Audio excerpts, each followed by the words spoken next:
एक सज्जन ने सवाल किया, क्या आपने भगवान श्री कृष्ण के मुख से गीता सुनी है?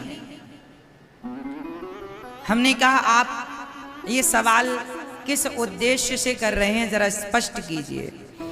उन्होंने कहा कि क्या कृष्ण को आपने देखा है? हमने कहा सवाल करते चलिए, उत्तर हम बाद में देंगे। उन्होंने पहला सवाल किया, क्या आपने, उन्होंने हमसे पूछा क्या आपने श्री कृष्ण को देखा है? पहला सवाल। दूसरा सवाल, क्या आपने कृष्ण के मुख से गीता सुनी है? उन्होंने जो कहा है क्या आपने सुना है? दूसरा सवाल। तीसरा सवाल, उन्होंने कहा कि वेद पुराण में गीता भगवान श्री कृष्ण ने अर्जुन को सुनाई है, ऐसा हम लोग सुनते आए हैं, पढ़ते आए हैं, समझते आए हैं।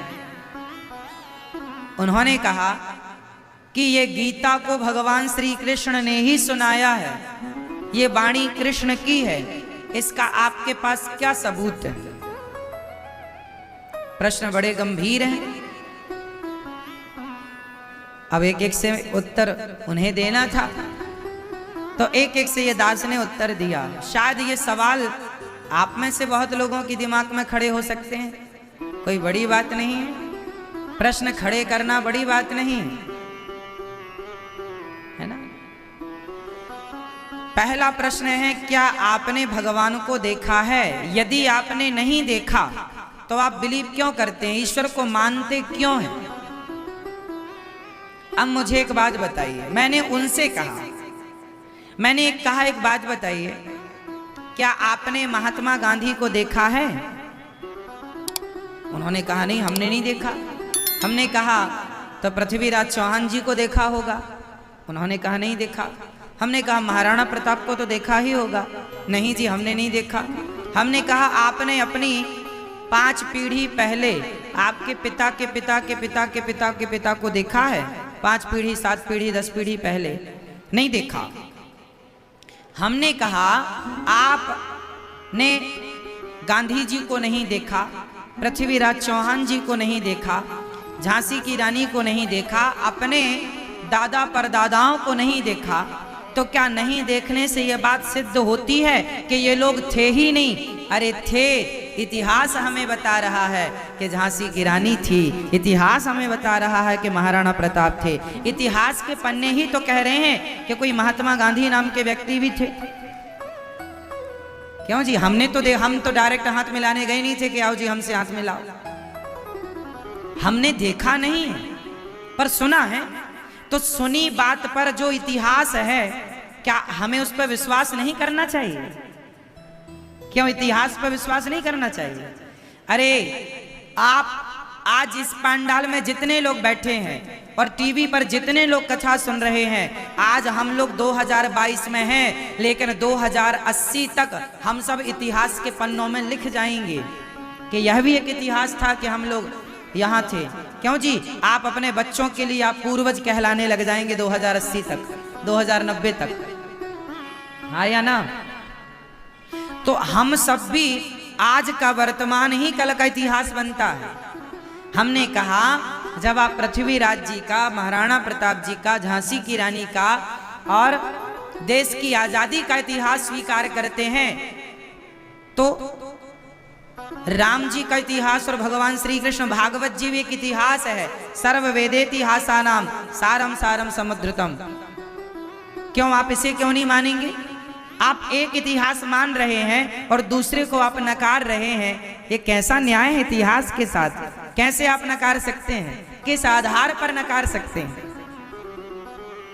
क्या साक्ष्य है आप? किस आधार पर आप नकार देंगे? है ना, राम सेतु राम जी के द्वारा बनाया, लगभग 8 लाख साल पुराना सेतु, उसे वैज्ञानिक नकार ना पाए। आप और हम कौन होते हैं नकारने वाले? पानी के भीतर द्वारिका चीख चीख कर कह रही है कि मैं कृष्ण की नगरी हूं, मैं कृष्ण की नगरी हूं। कैसे इतिहास को नकार देंगे? हमारे वेद पुराणों में जो लिखा है उसके अवशेष आज भी मिल रहे हैं। किस किस अवशेष को आप नकारेंगे?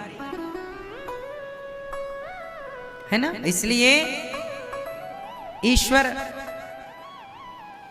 भगवान को नकारना, ईश्वर को नकारना इतना आसान नहीं।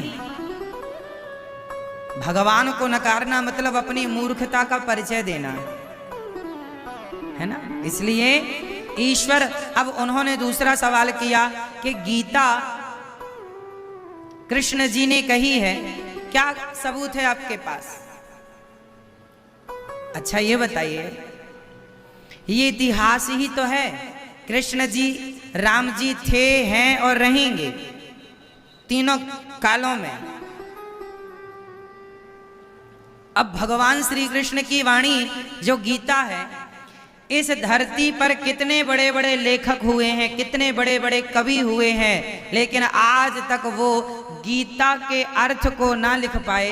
अर्थात जो भगवान श्री कृष्ण की वाणी है वह वाणी भगवान की वाणी है। इसलिए सिद्ध होती है कि इस धरती पर लाखों लोग आए, लाखों लोग चले गए, लेकिन गीता के ज्ञान का कोई पार ना पा पाया। इसलिए इससे सिद्ध हो गया कि ये वाणी कोई हमारी और आपकी नहीं, ये वाणी भगवान की वाणी है।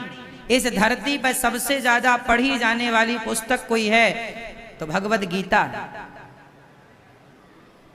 सारे देशों में सबसे ज्यादा भाषाओं में यदि आपको कोई पुस्तक प्राप्त हो सकती है तो केवल भगवद गीता। इस धरती पर शायद ऐसा कोई देश हो जिस देश की उसकी अपनी भाषा में गीता ट्रांसलेट ना हो गीता, ऐसा हो ही नहीं सकता। इंग्लिश, पारसी, तमिल, मलयालम इत्यादि, चाइनीज हो, चाहे जापानी भाषा हो, अमेरिकन भाषा हो, इंग्लैंड की भाषा हो, रोम इत्यादि जो भी जितने देश हैं, हर देश की भाषा में आपको भगवद गीता मिल जाएगी। कुल मिलाकर आप यदि इतिहास, भागवत जी एक इतिहास है। हमारे वेद पुराण क्या है? वेद पुराण ग्रंथ तो है ही, पर यह एक धरती का सबसे प्राचीन इतिहास भी है, जो उस समय से मौजूद है जब ये पृथ्वी की शुरुआत हुई थी। मनु शत्रुपा से सृष्टि शुरू हुई, तब से लेकर आज तक की हिस्ट्री हमारे वेद पुराणों में भरी पड़ी है कि इस दिन से सृष्टि प्रारंभ हुई थी। हमारे यहाँ ये तक प्रमाण है कि इस दिन से सृष्टि प्रारंभ हुई थी। हमारा जो नया वर्ष होता है ना, चैत्र महीने में जो नवरात्रि आती हैं, प्रथम दिन माँ भगवती का, वह प्रथम दिन वर्ष का हमारे यहाँ सन नया वर्ष नहीं है, हमारे यहाँ संवत से शुरू होता है।